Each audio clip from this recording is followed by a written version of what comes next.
Senang sekali saya Deswita Putri Banuati dapat kembali menemani Anda dalam Lensa Media. Kami akan menyajikan rangkaian informasi terkini dari seputar Jawa Barat dan sekitarnya.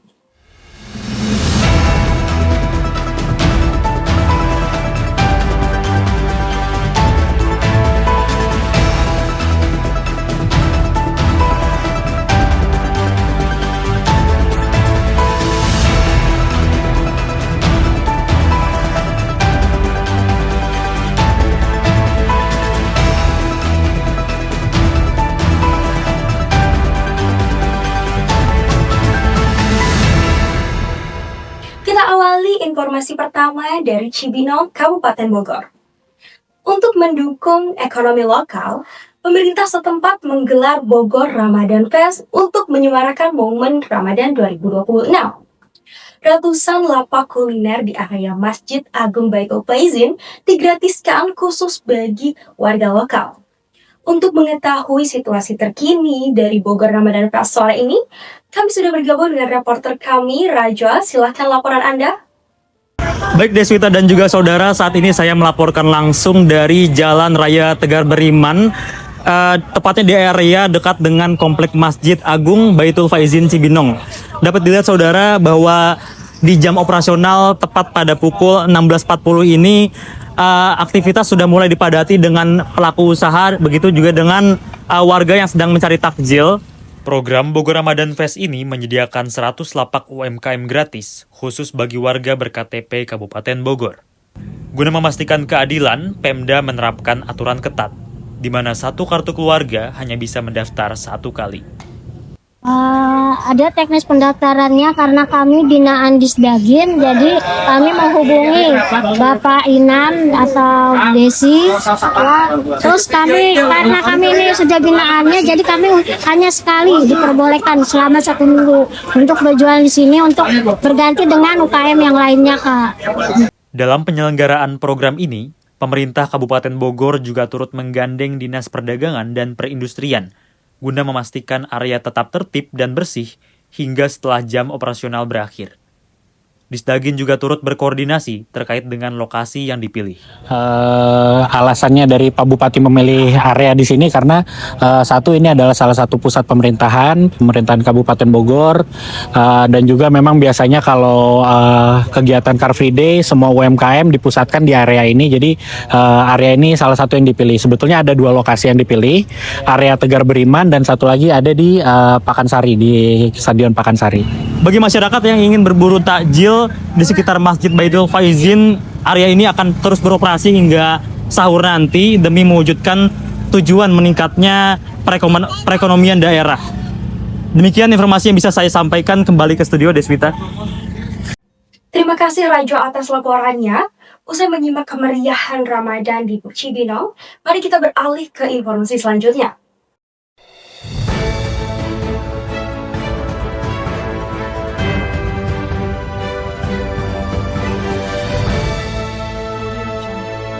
Mari kita beralih dengan kebijakan Pemkot yang memberikan toleransi berdagang di Pasar Bogor hingga usai Lebaran.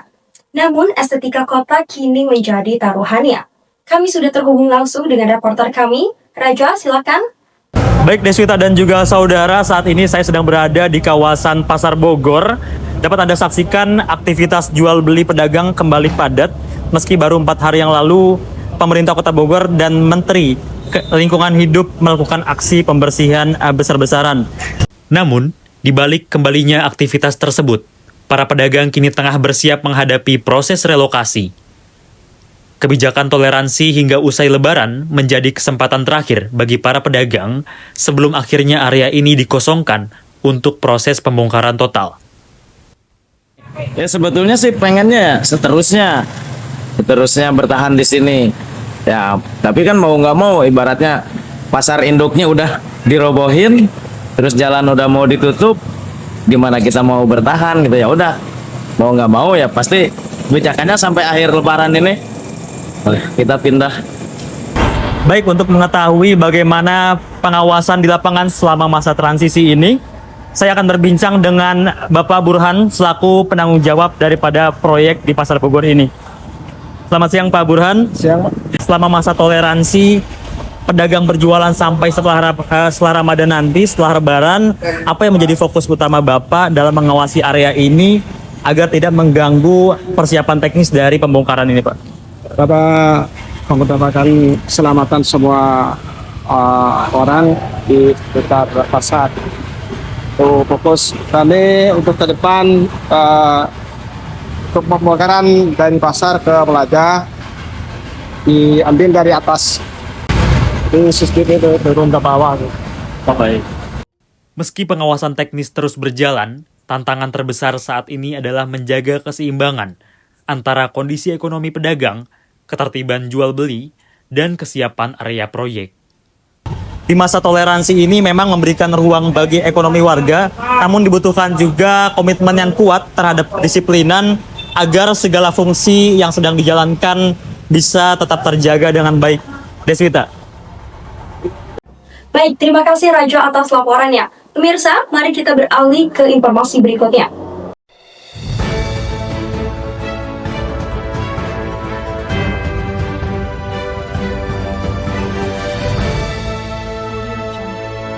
Mari kita beralih ke informasi ketiga.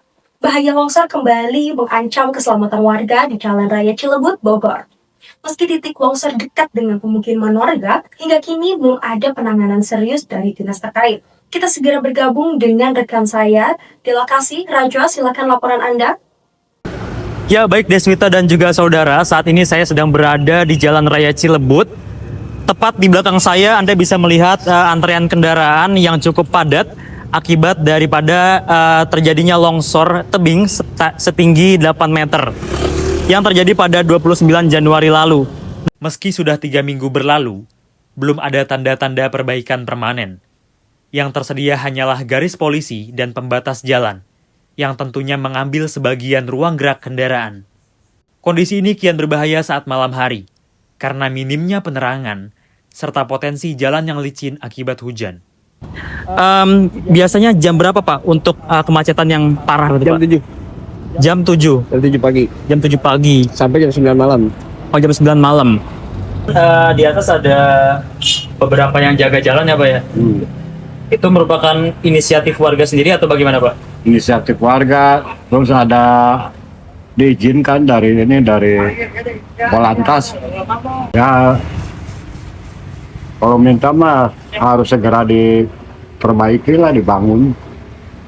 Ya, Deswita dan juga saudara, hingga saat ini warga dan pengendara tentunya hanya bisa berharap untuk pemerintah atau dinas terkait untuk memperbaiki jalan secepatnya, mengingat cuaca ekstrim juga di Bogor yang masih membayangi. Selalu waspada bagi Anda yang melewati jalan ini, berhati-hati dan pastikan kendaraan Anda selalu prima. Kembali ke studio, Deswita.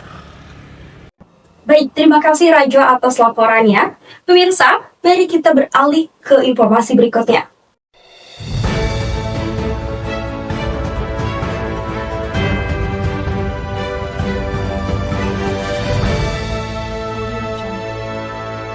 Pemirsa, kembali lagi bersama saya. Bosan dengan destinasi wisata yang itu-itu aja? Kali ini kita akan menepi sejenak ke kawasan Ciarutin Bogor. Bukan sekedar mencari udara sejuk, kita akan menapak vilas kejayaan Kerajaan Tarumanegara lewat situs prasasti Ciarutin yang ikonik dengan jejak kaki Raja Kunawarman. Seperti apa perpaduan liburan dan edukasi sejarah di sana? Berikut laporan selengkapnya.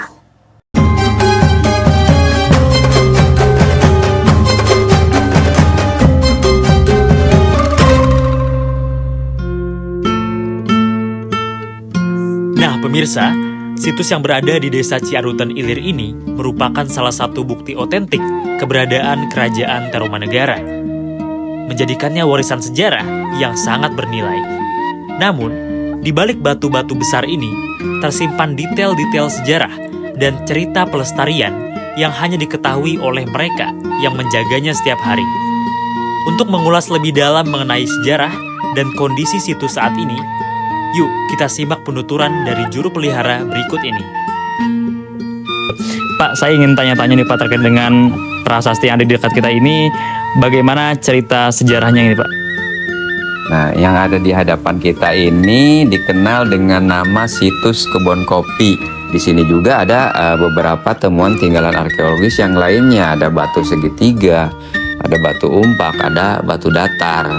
Menurut penuturan Pak Gandhi, prasasti yang satu ini ditemukan pertama kali pada tahun 1683 oleh pria berkebangsaan Belanda, M.W. Hoverman. Di atas permukaan batu ini terukir 4 baris huruf Palawa. Namun, yang paling mencuri perhatian adalah sepasang jejak kaki yang terpahat dalam. Jejak kaki ini melambangkan kekuasaan Raja Purnawarman.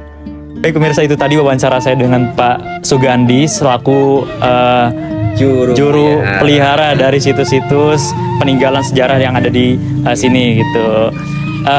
Baik untuk saudara semua, khususnya wilayah Bogor dan sekitarnya. Jadi kalau misalkan mau berlibur, sekalian meningkatkan pengetahuan tentang sejarah-sejarah Nusantara ya Pak. Sejarah Nusantara. Boleh langsung datang saja ke Ciaruten Hilir. Nanti akan bertemu dengan Bapak Sugandi dan mengetahui lebih banyak tentang situs-situs yang ada di sini. Kembali ke studio, Deswita.